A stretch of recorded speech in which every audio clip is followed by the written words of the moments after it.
जय हिंद दोस्तों। हल्दी, धनिया, मिर्च की तरह हींग भी भारत की हर रसोई में मिल ही जाती है। इसकी थोड़ी सी मात्रा खाने का स्वाद बदल देती है।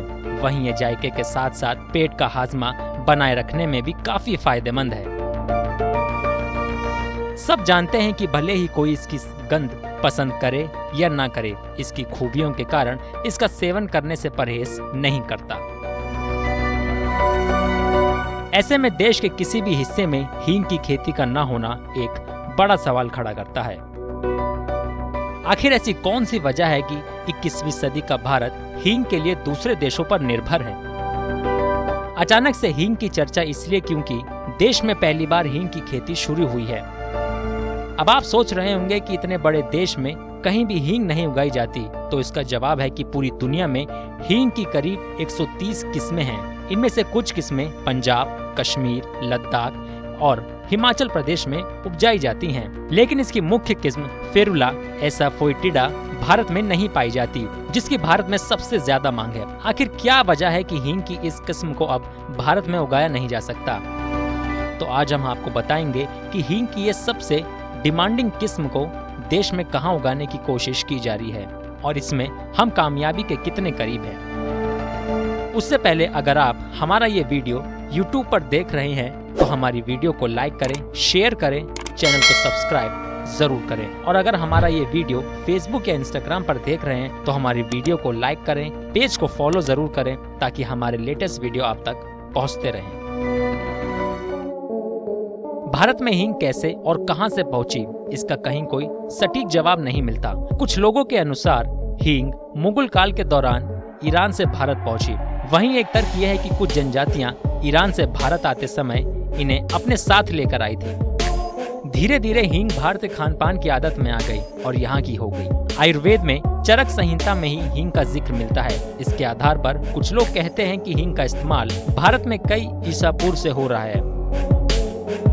सच्चाई जो भी हो, लेकिन इसमें कोई भी दो राय नहीं है कि हींग के बिना भारतीयों की रसोई अधूरी है। भारत में हींग की कितनी खपत है, इसको इसी से समझा जा सकता है कि दुनिया में तैयार होने वाली हींग की 40 से 50% खपत अकेला भारत करता है। देश के लोगों की रसोई तक पहुंचने के लिए अफगानिस्तान, ईरान और उज्बेकिस्तान से सालाना करीब 1300 टन कच्ची हींग खरीदी जाती है।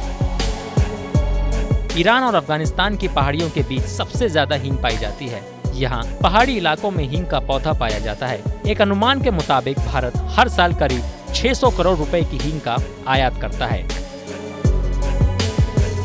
इंडियन एक्सप्रेस की एक रिपोर्ट के अनुसार 1963 से लेकर 1989 के बीच भारत में एक बार हींग की खेती करने की कोशिश की थी। हालांकि इसके कहीं पुख्ता साक्ष्य नहीं मिलते हैं। 2017 में हींग की बढ़ती खपत के बाद इसकी खेती करने की मांग उठी। इसके लिए बकायदा एक प्रस्ताव तैयार किया गया और ईरान से बीज आयात किए गए। इन चीजों को भारतीय कृषि शोध परिषद यानी कि ICAR से मंजूरी मिलने के बाद बोया गया। आगे रिसर्च में एक बात सामने आई कि बीज से अंकुरित होने की दर केवल 1% है। मतलब 100 बीज में से केवल 1 से ही पौधा उग रहा है। यह एक बहुत बड़ी चुनौती है जिसका हल एक्सपर्ट्स लगातार खोजने में लगे हुए हैं। जानकारी के मुताबिक हींग के पौधे को पनपने के लिए एक अनुकूल वातावरण चाहिए होता है। हींग एक प्रकार की प्राकृतिक जड़ी बूटी है जो हिमालय के पहाड़ों में पाई जाती है। अब वैज्ञानिक इस प्राकृतिक चीज को कृत्रिम खेती करने का प्रयोग कर रहे हैं। इसी क्रम में CSIR और IHBT पालमपुर ने पहली बार देश में ही हींग उगाने का काम शुरू किया। IHBT के डायरेक्टर संजय कुमार ने लाहौल और स्पीति के एक गांव कवरिंग में हींग उगाने की पहल की है, जो हिमाचल प्रदेश का एक ठंडा और सूखा जिला है। निश्चित रूप से अगर भारत में हींग की खेती संभव होती है तो जितनी मात्रा में हींग आयात होती है उसमें कमी आएगी। हींग को कैसे तैयार किया जाता है? एक कठिन प्रक्रिया से गुजरते हुए हींग हमारी रसोई तक पहुंचती है। इसके फेरुला एसाफोइडिटा नामक पौधे की जड़ से निकाले गए रस से तैयार किया जाता है, जो कि मुख्यतः अफगानिस्तान, कजाकिस्तान, उज्बेकिस्तान और ईरान के ठंडे शुष्क पहाड़ों में मिलता है।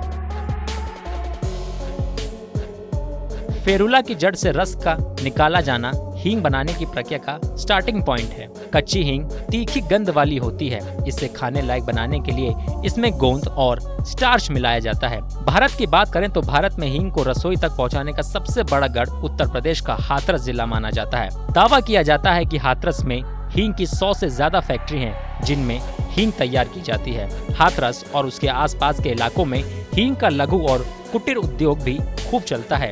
हींग का दूध अफगानिस्तान से भारत आता है, फिर उसमें गोंद और स्टार्च मिलाकर उसे खाने के लायक बनाया जाता है। हींग से बनने वाले उत्पादों में हींगवटी भी काफी मशहूर है, जिसे हाजमे के लिए काफी अच्छा माना जाता है। हींग और गोल्ड में क्या समानता है? सब जानते हैं कि भारत में सोना तोले के हिसाब से बिकता है, लेकिन ये जानकर आप चौंक जाएंगे कि हींग भी तोले के हिसाब से ही बिकती है। चुटकी भर हींग आपके खाने का जायका तो बढ़ाती है, लेकिन आपकी जेब भी खूब ढीली करती है। बाजार में हींग की कीमत 40,000 रुपए किलो के आसपास पाई जाती है। हींग इतनी महंगी होने की 2 वजह मानी जाती है। पहला कारण भारत में इसकी खेती का ना होना। भारत में हींग की सालाना खपत बहुत ज्यादा है, बावजूद इसके हींग की खेती भारत में ना के बराबर ही होती है। दूसरा कारण खाने के लायक हींग तैयार करने वाली प्रक्रिया है। दरअसल फेरुला एसाफोइटिडा का हर पौधा करीब आधा किलो यानी कि 500 ग्राम हींग निकालती है और इसमें करीब 4 साल लगते हैं, जबकि बाजार में इसकी खपत बहुत अधिक है, इसलिए हींग की कीमत इतनी ज्यादा होती है। हींग की कीमत इस पर भी निर्भर करती है कि इसे कैसे पैदा किया जा रहा है। भारत में शुद्ध हींग की कीमत अभी करीब 35 से 40,000 रुपए है, इसलिए CSIR के वैज्ञानिकों को लगता है कि अगर हींग की खेती कामयाब हुई तो इससे किसानों की आमदनी बढ़ने में मदद मिलेगी। हींग की गंध को पसंद नहीं करने वाले लोग भी लाभ के कारण इसका जमकर इस्तेमाल करते हैं। भारत हर साल 1200 टन हींग यानी कि 600 करोड़ रुपए खर्च करता है। ऐसे में इसका महंगा बिकना लाजमी है। भारत समेत America, UK, Canada, Malaysia, Singapore, Australia और जापान जैसे देशों में भी हींग की अच्छी खासी खपत होती है। ऐसे में अगर भारत में हींग की खेती संभव होती है तो यह देश के लिए एक बड़ी उपलब्धि होगी। तो दोस्तों, आपको हमारी ये वीडियो कैसे लगी? उम्मीद करते हैं आपको हमारी ये वीडियो पसंद आई होगी। और हाँ दोस्तों, अगर आप हमारी ये वीडियो YouTube पर देख रहे हैं तो हमारी वीडियो को लाइक करें, चैनल को सब्सक्राइब करें ताकि हमारे रोचक वीडियो आप तक यूं ही पहुंचते रहे। और अगर आप ये वीडियो Facebook या Instagram पर देख रहे हैं तो हमारे पेज को लाइक कीजिए और शेयर करना ना भूलिए। जय हिंद।